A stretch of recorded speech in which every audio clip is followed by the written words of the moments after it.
जय हिंद दर्शक बंधु आपण मानकु स्वागत। दर्शक बंधु आज एक गुरुत्वपूर्ण प्रसंग रे आमे हमर आलोचना आरंभ करिबा। दर्शक बंधु आज आमे पंचायत राज दिवस संपर्क रे आलोचना करिबा। पंचायत राज दिवस कोन, पंचायत राज दिवस रो इतिहास कोन एवं भारत वर्ष रे तथा राज्य रे पंचायत राज दिवस केबे पालन करा जाय एवं कोन पई भारत रे एवं ओडिशा भली राज्य मानकरे भिन्न भिन्न एक दिन रे पंचायत राज दिवस पालन करा जाय एवं एही पंचायत राज दिवस को नेई केंद्र सरकार एवं राज्य सरकार को मध्य रे कोन रहिछि पार्थक्य ए संपूर्ण तथ्य उपरे मु आपनकर दृष्टि आकर्षण करया को प्रयास करबी आपनकर एस भवानी सरकार। दर्शक बंधु आपण माने मध्य यह जानिचंती महात्मा गांधी एकथा थरे मध्य कहिथिले जे भारत वर्षर जदि आत्मा केउ थारे खोजा जाए तेबे भारत वर्षर आत्मा जे भारतर ग्राम गुड़िक मध्य उज्जीवित होइकी रहिछि एकथा समस्त जानती। दर्शक बंधु आज प्रसंग रे आम आपनक सहित आलोचना करिबु जे एही पंचायत राज दिवस ता ग्रामांचल स्वायत्त शासन व्यवस्था संपर्क रे किभली आरंभ होला एही ग्रामांचल स्वायत्त शासन व्यवस्था भारत वर्ष रे एवं विभिन्न राज्य गुड़िक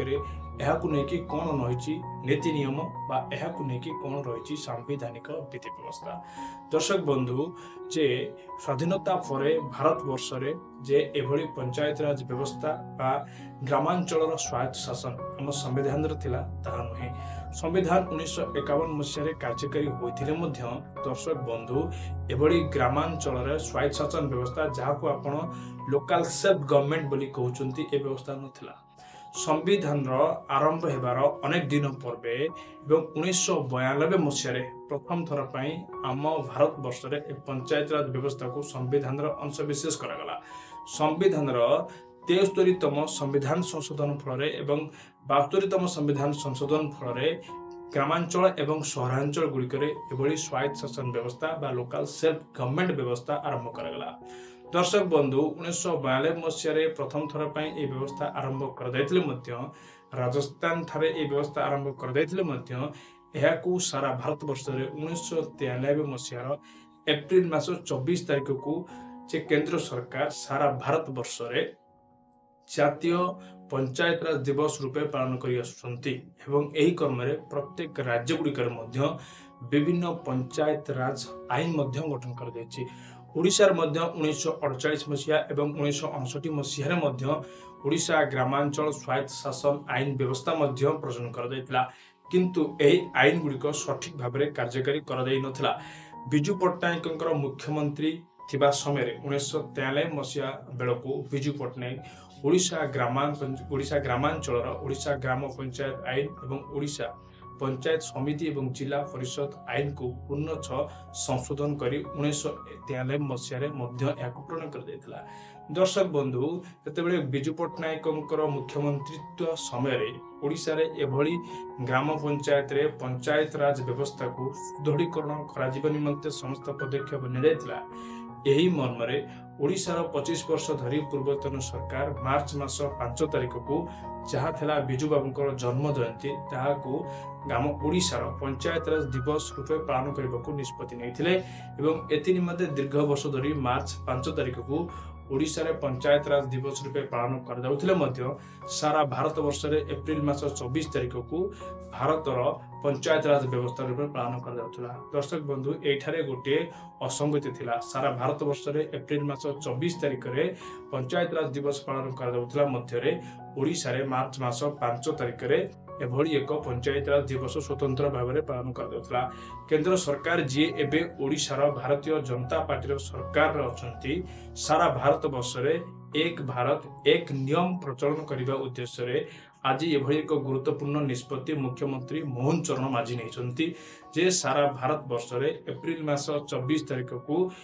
जातीय पंचायत राज दिवस रूपे पालन करा एवं स्वतंत्र ओडिशा पंचायत राज दिवस ଏହି ଏପ୍ରିଲ ମାସ 24 ତାରିଖରେ ପାଳନ କରାଯିବ। ସ୍ୱତନ୍ତ୍ର ଭାବେ ମାର୍ଚ୍ଚ 5 ତାରିଖକୁ ଓଡ଼ିଶା ପଞ୍ଚାୟତରାଜ ଦିବସ ରୂପେ ସ୍ୱତନ୍ତ୍ର ଭାବରେ ପାଳନ କରାଯିବ ନାହିଁ। ଯଦିଓ ଏହି ଦିନକୁ ଏକ ସରକାରୀ ଛୁଟି ଘୋଷଣା କରି ନ ଦିଆଯାଏ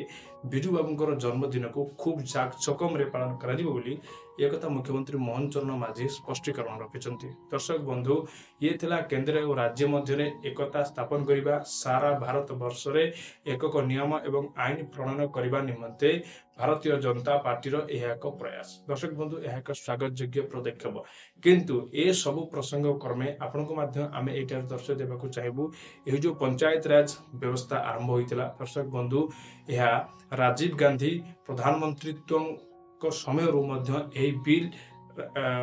संसद भवन रे उपस्थापित कर राजीव गांधी बहुमत राज्यसभा नथिबारु 1959 मसीह यही बिल टी रिजेक्ट हो जाता। परवर्ती समय 1959 मसीह नेशनल फ्रंट गवर्नमेंट नेतृत्व में बिल को उपस्थापित कर किंतु 1991 मसीह जितेबाला भारत वर्षर पीवी नरसिम्हा राव प्रधानमंत्री कांग्रेस दल पक्षर थे से समय यहाँ एक आईन परिणत कर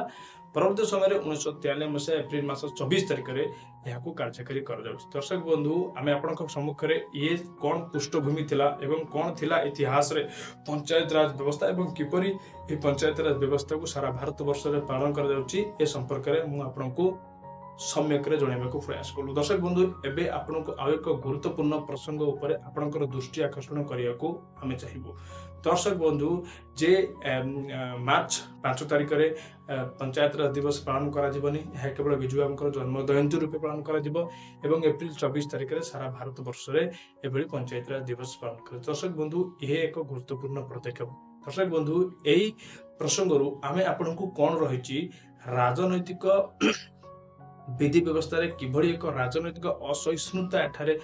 देखा मिलूँ से संपर्क में आपंकर दृष्टि आकर्षण करने को प्रयास करूँ। दर्शक बंधु पूर्व सरकार जेहेतु यही दिन में बिजू पट्टनायक जहाँकि बीजेडी जोटा को आप कहते बिजू जनता दलर सरकार थिला तेणुक से सरकार रे थिले एवं से सरकार जेहेतु निज पार्टी को एठारे बेसी प्रमोट कर देउथला एवं निजर दलीय कर्मकर्ता एवं निजर दलीय आदर्श को बेसी एठारे कोठना कोठी प्रमोट कर देउथला एही प्रसंग को आखि आगे रखी एबे समय जो सरकार अच्छा या परिवर्तन करने को आरंभ कले एवं यही जो भारतीय जनता पार्टी सरकार अच्छा से केंद्र राज्य सहित सबकि सामान करने को प्रयास कर। दर्शक बंधु यही मन में आमर प्रश्न आपण मैंने पचारि पारे जे केंद्र सरकार केवल यही क्षेत्र में केंद्र राज्य मध्य समकक्ष आने को प्रयास कर एकता रक्षा को प्रयास कर ना विकास रे केंद्र राज्य मध्य किभली भाव में विकास को उभय केंद्र राज्य मिलित भाव में एक होइकी काम करेंगे यह बेसी गुरुत्व देउछंती ना केवल एक किंबा एक रु एकाधिक राजनैतिक दल निज निजर राजनैतिक आदर्श बोध को जनसाधारण मध्य एक नारेटिव बा एक चर्चा रूपे परिणत करने को प्रयास करुछंती। दर्शक बंधु ये थिला आज दिन प्रश्न एक कथा आम मन प्रश्न उठुची आपण मन प्रश्न उठा उचित जे यही व्यवस्था भितर कोठी ना कोठी एक राजनैतिक असहिष्णुतार गंध जे बारी हो जाउची आमर अनुमय हुए जहाँ आपण मानकर अनुमय होउथाय बोली आमर यह अनुभव अटे। आज प्रसंग रे कथा थिला आमर विचार।